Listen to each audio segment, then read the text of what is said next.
Bonjour à tous. Aujourd'hui, nous allons parler de la dévotion au précieux sang de Jésus. Cette dévotion, trop peu connue, est pourtant des plus vitales pour les âmes. Et c'est en effet ce sang du Christ, versé par amour, qui nous sauve du péché et de la mort. Et c'est au cours de la Semaine sainte qu'il coule en abondance et attend d'être adoré et recueilli. C'est peu après sa naissance, lors de sa circoncision, alors qu'il est présenté au temple de Jérusalem par ses parents, selon la tradition juive, que Jésus verse pour la première fois son sang pour l'humanité. En cet instant intime, Marie offre elle-même son Fils au Père pour le salut des hommes, préfigurant le sacrifice du calvaire, comme le prophétise le vieillard Siméon. Mes yeux ont vu le salut que tu préparais à la face des peuples. 33 ans plus tard, pour la première fois dans l'histoire de l'Église, Jésus donne à boire le vin de l'alliance nouvelle et éternelle à ses disciples réunis au cénacle. Buvez-en tous, car ceci est mon sang, versé pour la multitude en rémission des péchés. C'est par ce sang versé par amour lors de sa passion qu'il désire ardemment réconcilier les hommes avec son Père, notre Père. Vous le savez, écrira saint Pierre, ce n'est pas par des biens corruptibles que vous avez été rachetés, mais par un sang précieux, celui d'un agneau sans tache et sans défaut, le Christ. Les Hébreux avaient déjà marqué avec le sang de l'agneau les portes de leur maison, à la demande de Moïse, la nuit de la Pâque pour protéger leur premier-né de l'ange de la mort. Immédiatement après la scène, Jésus commence à verser son sang au jardin des Oliviers, suant sang et eau de frayeur devant l'acte qui l'attend, et de tristesse devant les péchés et l'ingratitude des hommes à travers les siècles. Ce glorieux sang ne cessera plus de couler. Flagellation, couronnement d'épines, crucifixion des pieds, des mains, et enfin, transpercement du divin cœur par la lance du soldat. Qui pourrait alors s'étonner que dès ses premiers instants, l'Église naissante au calvaire ait voué un culte au sang de l'agneau innocent qu'elle venait de voir mourir sous ses yeux. Qui pourrait douter que la Vierge Marie, Saint Jean et Marie-Madeleine aient recueilli ce divin baume en conservant les linges imbibés, et d'abord le Saint-Suaire, qui en est la plus insigne relique en raison du sang divin dont il est teint. Rappelez le pape Sixte VI, qui réclame qu'elle reçoive les hommages dus à la croix. Ainsi, l'Église vénère-t-elle ce précieux sang depuis 2000 ans. Au cours de la messe, le sacrifice du Christ est renouvelé et par son pain, transformé en son corps, et par le vin, transformé en son sang. Dans la cathédrale du précieux sang de Westminster, Benoît XVI affirmait clairement en 2010 que ce sang du Christ répandu est la source de la vie de l'Église. Par les 7 sacrements opère par la vertu du sang de Jésus-Christ la grâce qu'il signifie. C'est bien le sang du Christ qui les rend efficaces. Alors que le monde est asphyxié par le péché, Jésus vient rappeler à l'homme les vertus de la dévotion à son très précieux sang. Il veut faire savoir combien il est urgent de recourir à la dévotion à son précieux sang, pour sortir de la boue du péché qui submerge l'humanité tout entière. Pour contrecarrer les plans de Satan, Jésus se manifeste donc afin de donner à l'humanité un remède céleste, la dévotion à son très précieux sang. Le mois de juillet, nous sommes invités à faire mémoire du précieux sang de Jésus-Christ, une tradition qui existe depuis les débuts de l'Église.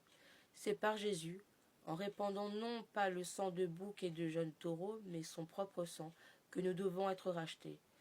C'est par son propre sang, le Christ, est entré une fois pour toutes dans le Saint des Saints, obtenant sa rédemption définitive, déclare la lettre aux Hébreux. Vous le savez, dit saint Pierre, ce n'est pas par les biens corruptibles que vous avez été rachetés, de la conduite superficielle héritée de vos pères, mais c'est par un sang précieux, celui d'un agneau sans défaut et sans tache, le Christ. Inspiré par ce texte de saint Pierre, enraciné dans la réflexion de l'épître aux Hébreux sur le sang des sacrifices, l'Église a contemplé dès l'origine ce sang de Jésus répandu pour le salut du monde. Le Christ, lui qui nous aime et qui nous a lavés de nos péchés par son sang, a tout réconcilié et a fait la paix par le sang de sa croix.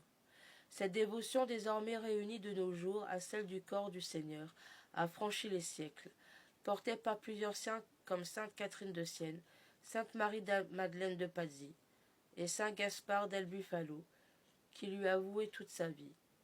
Bien des cathédrales ont été bâties à travers le monde pour exposer les reliques de ce précieux sang à la vénération des fidèles. Mais ce culte a pris un tournant avec le pape Pie IX, qui l'a institué officiellement comme fête en 1850, et Pie XI en 1934, qui l'a élevé parmi les fêtes des plus importantes de l'Église à l'occasion des commémorations du 19e centenaire de la mort du Sauveur. Pie IX accorda à tous ceux qui feraient le mois du précieux sang, en particulier l'indulgence plénière. C'est dire l'importance qu'il voulait donner à cette célébration qui aurait lieu le premier dimanche du mois de juillet, mais devait se prolonger tout le mois pour entretenir le principe du sacrifice, élément chrétien de la sainteté.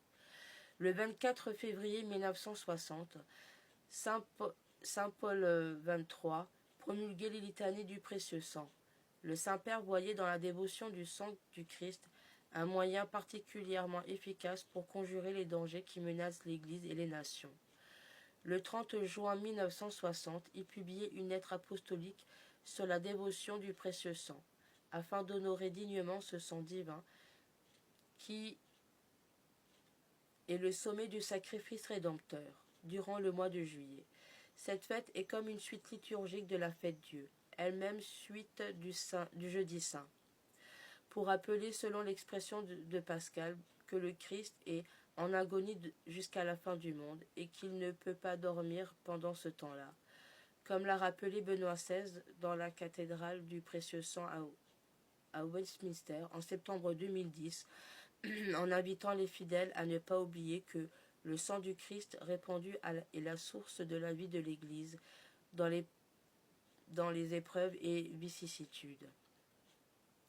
La fête du précieux sang, le 1er juillet, a été supprimée du calendrier liturgique en 1970, mais les fidèles sont invités à entretenir la tradition du mois de juillet pour louer la dignité de ce saint sang.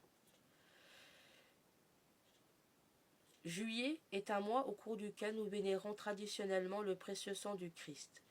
Le sang humain innocent est versé en permanence dans le monde.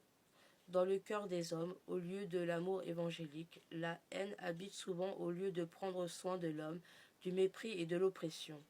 Je demande votre prière pour que l'humanité contemporaine puisse expérimenter la force du sang du Christ, versé sur la croix pour notre salut. Loué soit Jésus-Christ. Ainsi parlait Benoît XVI aux pèlerins polonais lors de l'audience générale du 5 juillet 2006. Une congrégation a obtenu du Saint-Siège la faveur de conserver la fête du 1er juillet. Les sœurs adoratrices du précieux sang, dont la maison mère se trouve à Saint-Hyacinthe, au Québec. Vêtues d'un scapulaire rouge vif, ces contemplatives adorent ce jour-là, avec grande ferveur, ce qui est devenu sang du Christ à l'autel. De notre côté, nous pouvons au moins, durant la première semaine, honorer les 7 temps essentiels où le sang du Seigneur a coulé, en nous inspirant du cérémonial des sœurs adoratrices du précieux sang de notre Seigneur Jésus-Christ. C'est le temps de mettre notre foi en action et de nous rapprocher de la croix du Christ, là où il y a le pardon, le salut, l'amour de Dieu, la réconciliation, la guérison, la victoire et l'assurance. Sur ce, cette vidéo touche à sa fin. N'hésitez pas à vous abonner pour suivre les autres vidéos qui suivront. Je vous dis à tout bientôt. Salut!